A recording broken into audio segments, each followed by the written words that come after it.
kalilimutang mag-subscribe sa aking channel.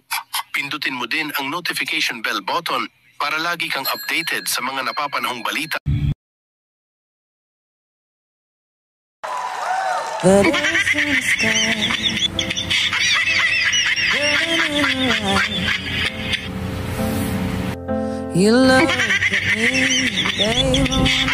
And guys, meron na tayo.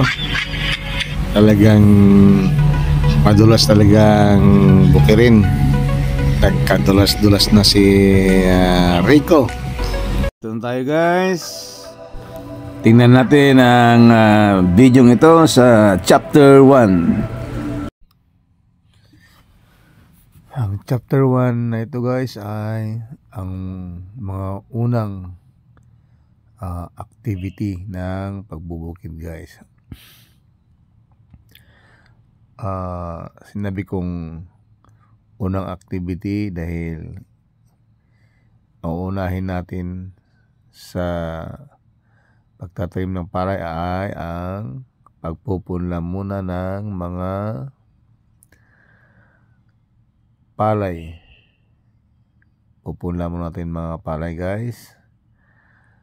At isasabog natin ang mga binhi ng mga palay sa naiprepara na pagpupunlaan. Ayan guys. At pagkatapos pag lumaki na ang mga punla ng palay ay ito na ngayon ang makikita natin. Ito na ngayon ang isang activity. Ito guys ang isang pagsasabog ng pataba o fertilizer sa isang punlang palay. At ito guys, habang sinasabog mo, dapat ang punla ng palay ay mayroong tubig. Dahil ang sinasabog niyang pataba ay o fertilizer ay solid guys. Solid guys ang sinasabog niyang fertilizer at kailangan niyan ay malusap, kaya kailangan ang mga punlang palay ay may tubig. Kaya may tubig yan guys, para pag sinabog mo ang mga fertilizer. Ayan, example yan ng fertilizer na solid ay ang machete. Yan ang kadalasan ginagamit guys na fertilizer, machete. Ayan, solid yan guys. At pag sinabog mo ay solid. At pag walang tubig ay hindi malusaw. Kaya kailangan may tubig ang punlang palay. At para pag sinabog mo ang machete o mga solid na fertilizer ay malulusaw at yun ay ma-absorbin ng mga punlang palay. Ayan. Kailangan talaga guys ang pataba o fertilizer para lalaki ng malusog at mabilis ang paglaki ng mga punlang palay, para after 25 days ay pwede nang bunutin ang mga punlang palay. Bubunutin na guys at itatanim na sa maluwang na bukirin na naiprepara na. Ayan guys, at dito natin makikita guys ang mga activities na yan sa chapter 1 ng video ito. Ayan guys, pinibilisan na yan. Makikita natin guys, may tubig. May tubig ang sinasabugan niya ng fertilizer guys. Ayan, makikita nyo naman guys, may tubig yan talaga.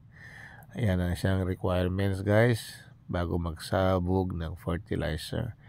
Kailangan may tubig ang punlang palay. Ayan guys.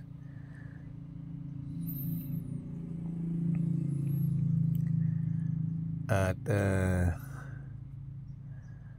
ito ang mga activities sa chapter 1. At kailangan din guys ang pagsabog ng mga fertilizer ay pantay-pantay. Walang laktaw-laktaw guys. Kailangan magandang pagkasabog para lahat ng mga punlang palay ay pare-parehas na mabilis na lumaki at malulusog. Ayan guys. So yun ang isang requirements guys ng pagsasabog ng solid fertilizer. Ayan. At mayroon pang isang method guys na pagsasabog din ng fertilizer. Yan ay pagsasabog ng liquid fertilizer. Yun ay ang liquidized fertilizer. Paano guys ang pagsasabog ng liquidized fertilizer? Yun na ang isang paraan guys na ang gagamitin ay ang sprayer guys. Sprayer lang guys yun. Ang sprayer ay kargahan mo ng tubig at kargahan mo na rin ng liquid fertilizer sa loob. Ayan. At pag naikargahan mo na yun ay hahaluin mo lang ng kahit 3 minutes sa loob ng sprayer.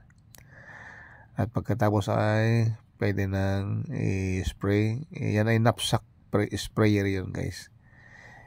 Isasalpak mo lang sa likod mo yun guys na sprayer. At habang nasa likod mo ay bobombahan mo lang guys yung sprayer. Alam ko yun guys na isang activity dahil naranasan ko na rin ito nung kami pa ng mga magulang ko ng tatay ko ay nagbubukid guys. At kami tumutulong rin sa mga magulang sa bukirin kung paano gumawa noon. At yun guys, madali rin yung spray na yun, pag-spray ng liquid fertilizer guys. Maganda rin yun guys. At ang pagkakaiba lang ay dito sa pagsabog na ito ng mga solid ay hindi mo kailangan ng kahit anong aparatos dito sa solid. Samantala sa liquid ay kailangan mo pang sprayer, ganun. Like kailangan mo pang tubig, kaya mo pang tubigan ang yung sprayer, ganun guys. Ang pagkakaiba kaya menos aparatos, hindi mo na kailangan aparatos. Ito ang pinapakita ko guys, solid na lang guys ang isasabog mo sa yung punla ng palay. Ayan guys, isang activities dito sa chapter 1. At nung sinauna guys na pagbubukid, ang ginagamit noon ay mga kalabaw.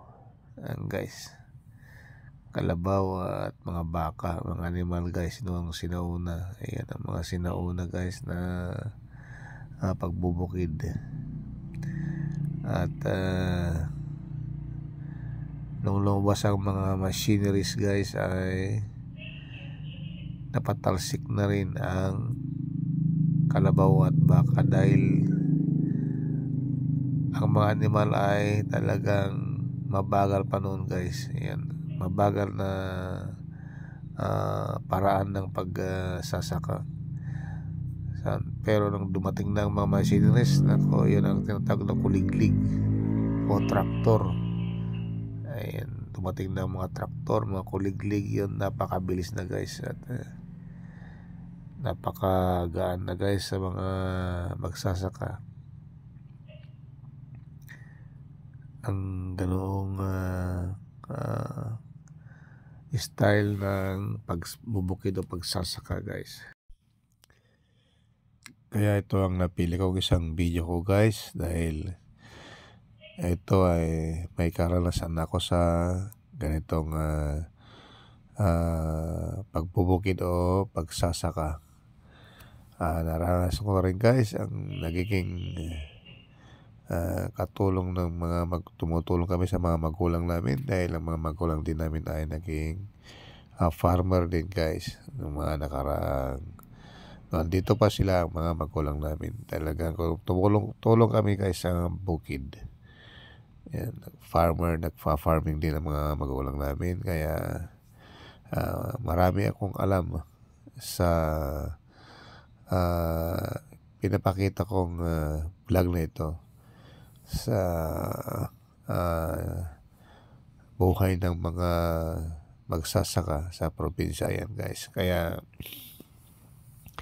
kayong mga taga-syudad na hindi pa nakakaalam at interesado, lalo na sa mga estudyante na gustong kumuha ng agriculture na kurso, ito na guys, panoorin nyo lang ito. Ito ay isang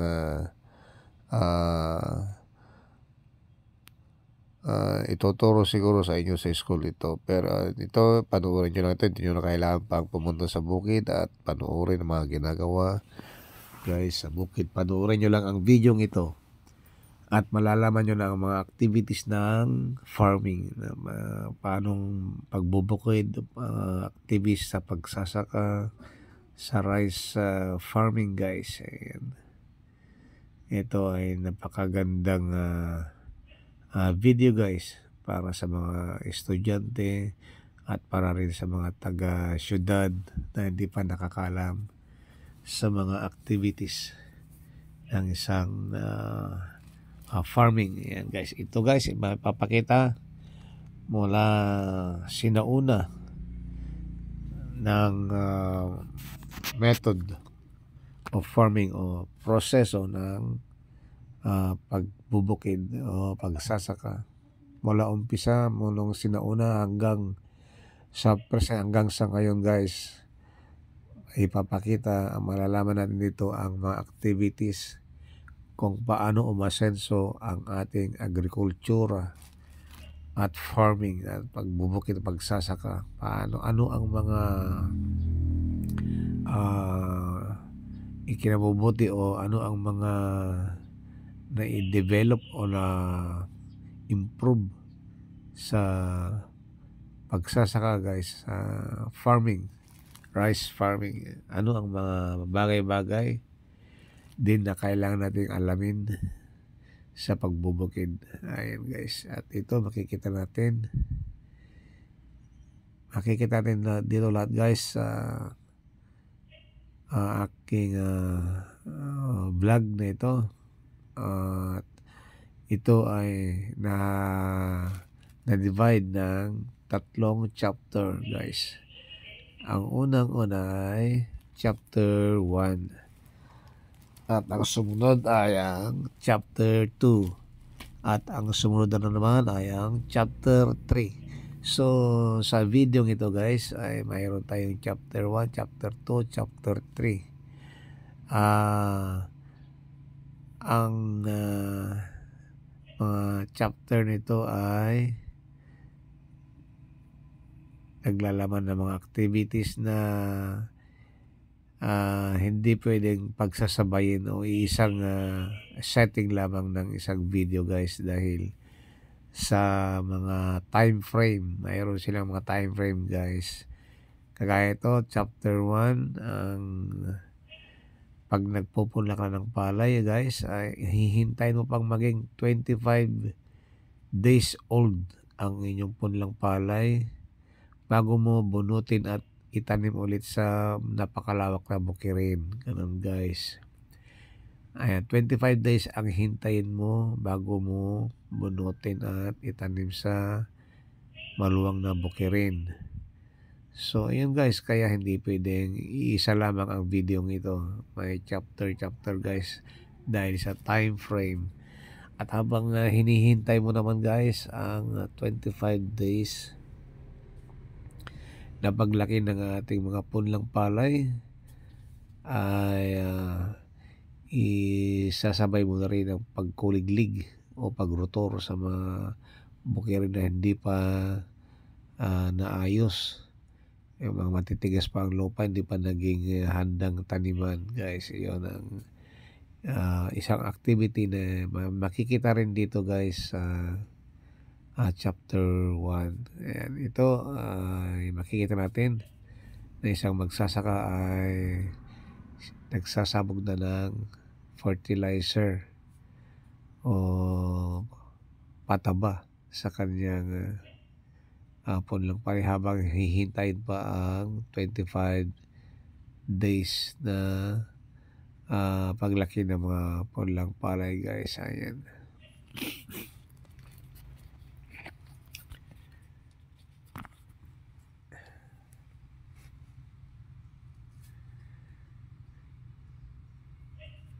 Maraming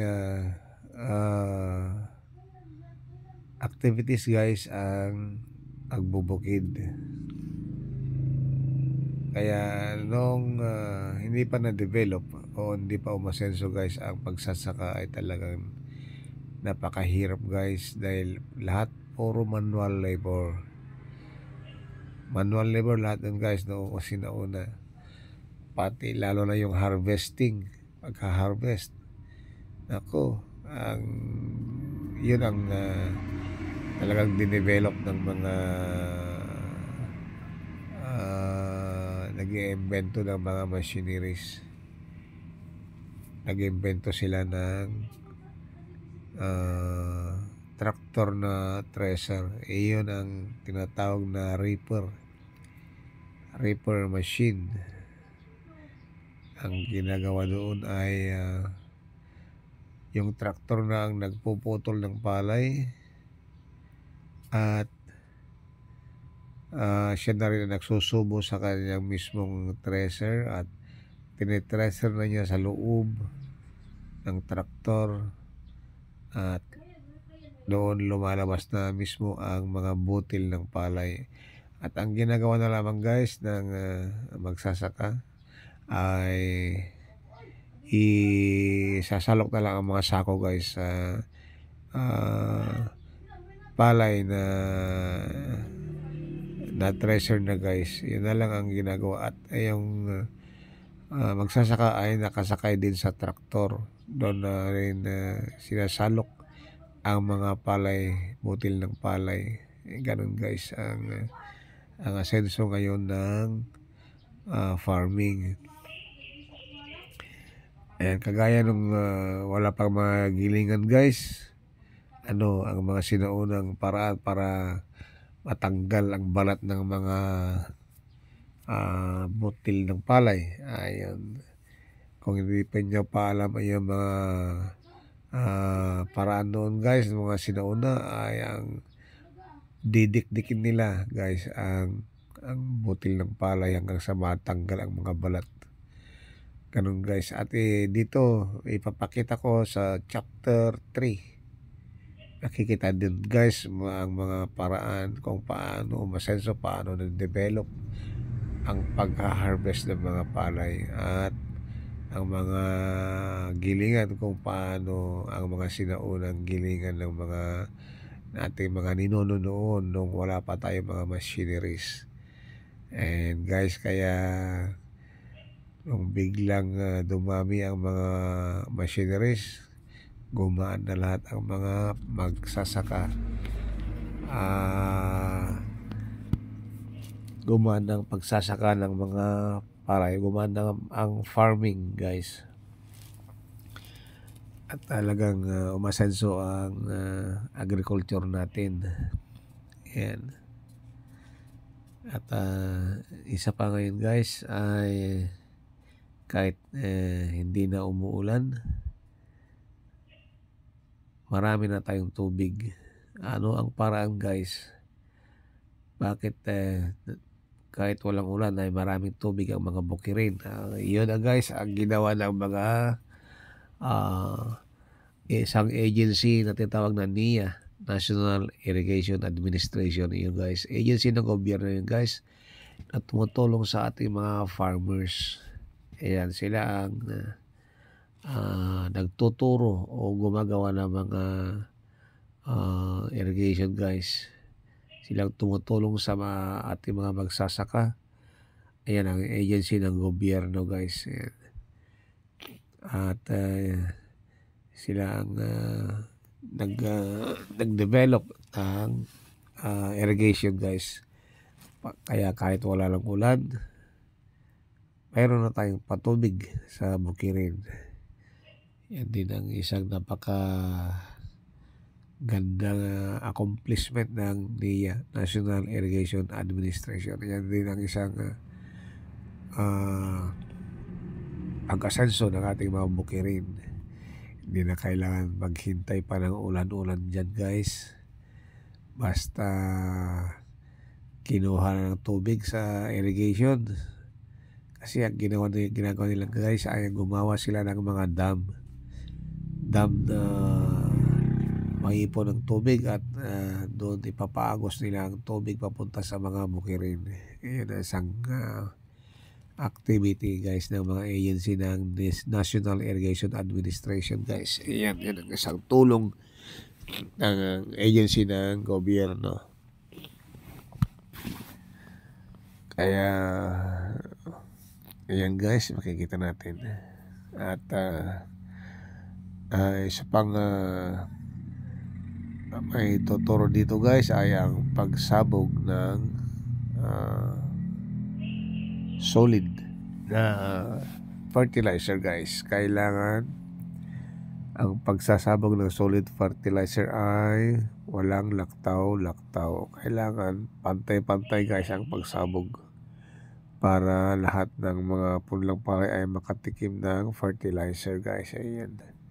Hindi yung laktaw-laktaw, ay yung iba ay matataba, yung iba ay maliliit, hindi lumalaki ganon dahil nga laktaw-laktaw pagsabog ng fertilizer. Kaya kailangan din pantay-pantay, guys, ang pagsabog ng fertilizers. Ayan.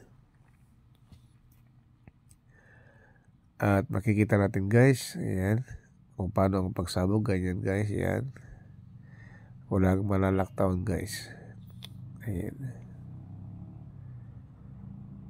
Ayan, malapit na maubos na naman ang isang timba ng nagsasabog ng fertilizer, guys. Ayan.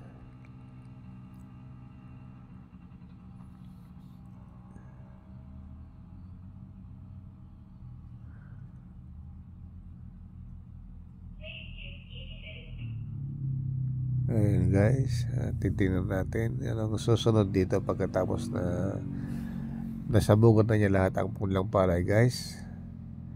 Ayun ay may papakita dito ng activity habang hinihintay ang 25 days old ng mga punlang palay, guys, ay ang pagpreparasyon na ng pagtataniman ng punlang palay. Yun ay ang pagrorotor ng traktor o kuliglig. Yan, kuligligin na niya lahat ang mga bukiring, guys, para lumubog ang mga damuhan at para lumambot din ang mga lupa at magiging parang putikan na, guys, na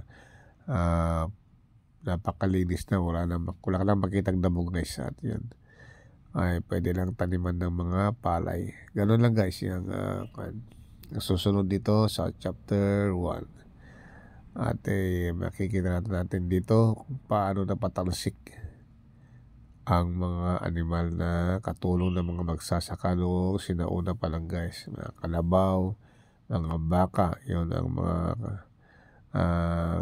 gamit pa lang noon, guys, noong sinauna ng mga magsasaka. At makikita natin, guys, paubos ng fertilizer sa timba. Ayan, tinataob na niya. Ayan, talagang ayan, maganda talaga ang pagsasabog niya, guys, pantay-pantay.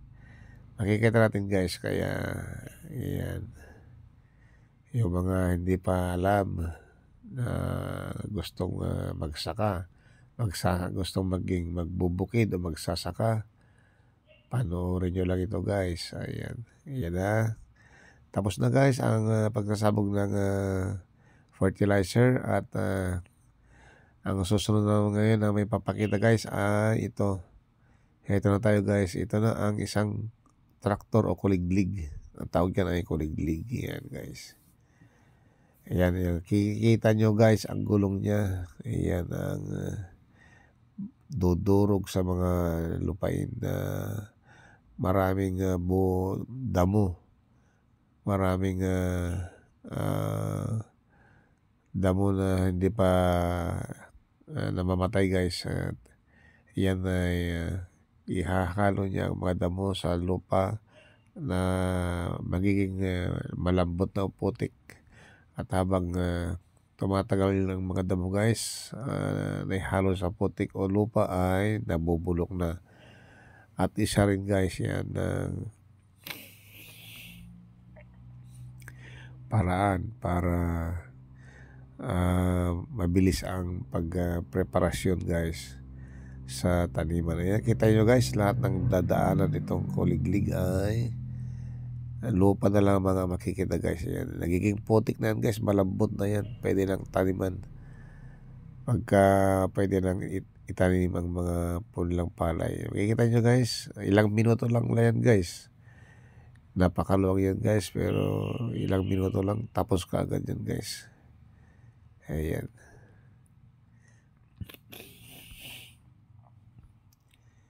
At makikita natin, ayan, obserba natin guys kung ilang minuto niyang gagawin yan.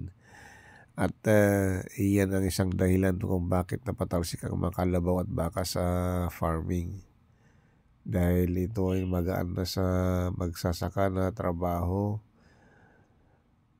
Ayan, pagkatapos ng pagkuliglig guys ay iuwi lang ang kuliglig guys at ipaparada na sa bakuran ng kanilang bahay. At wala nang ibang activities.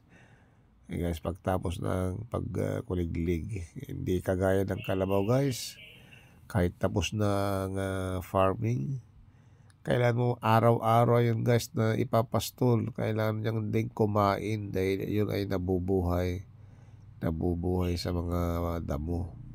Ay yun ay napakabigat guys na maraming nakaka-istorbo yun guys sa mga farming. Wala silang pahinga dahil ang mga kalabaw din ay nabubuhay. Kailangan mo rin pakainin. Ganun guys ang mga kalabaw at baka. Pero kumakain sila araw-araw. Wala tayong magagawa doon guys kung hindi mo na pakainin ay mangayayat na at hanggang sa mamatay. Siyempre, paano pa makapagtrabaho ang mga kalabaw at mga baka guys kung hindi na siya kumakain? Siyempre, manghihina na. Yan ang pagkakaiba guys ngayon ng mga method o paraan ng pagsasaka. Kaya ngayon ay nawala ng mga kalabaw at baka napatalsik na. Ito na ngayon ang pinakamabilis na farming. Ayan guys, makita nyo kayo, napakaluwang ang dadaanan ng isang kuliglig.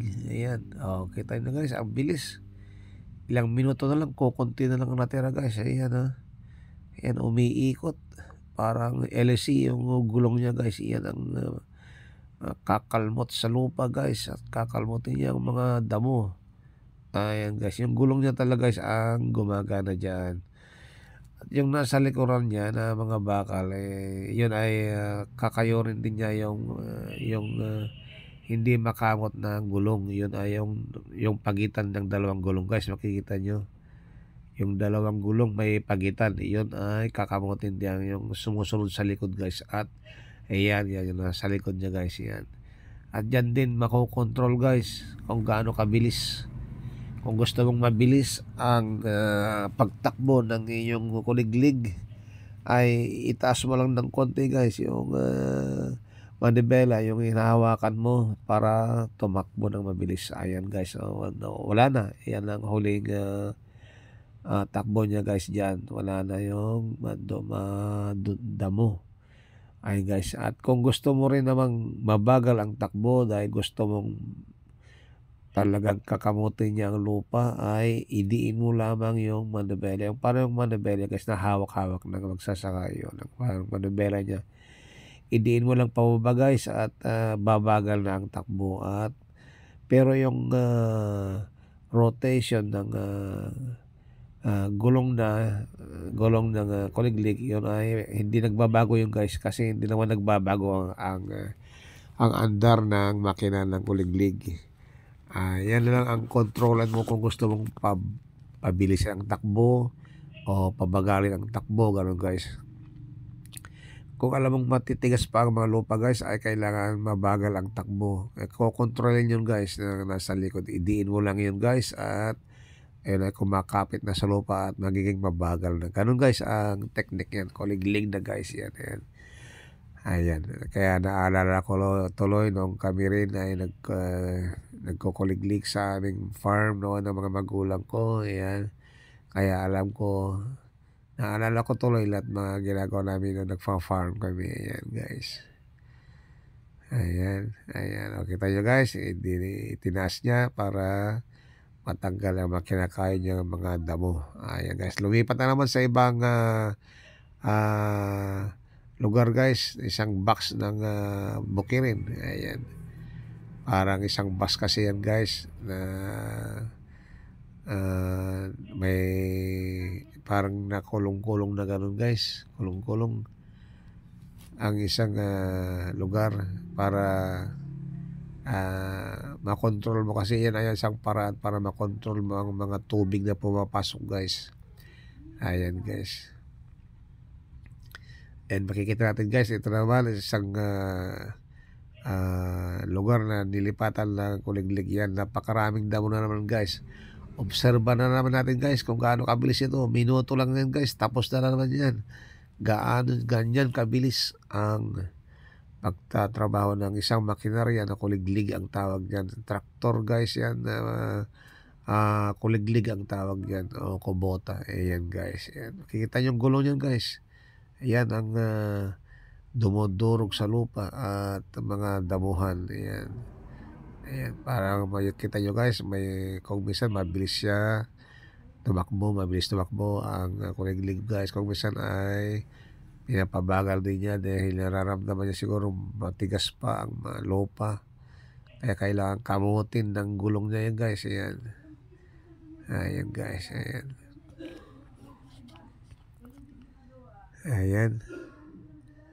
Ayan guys. Ayan ang traktor. Nagtatrabaho na. Napakabilis guys.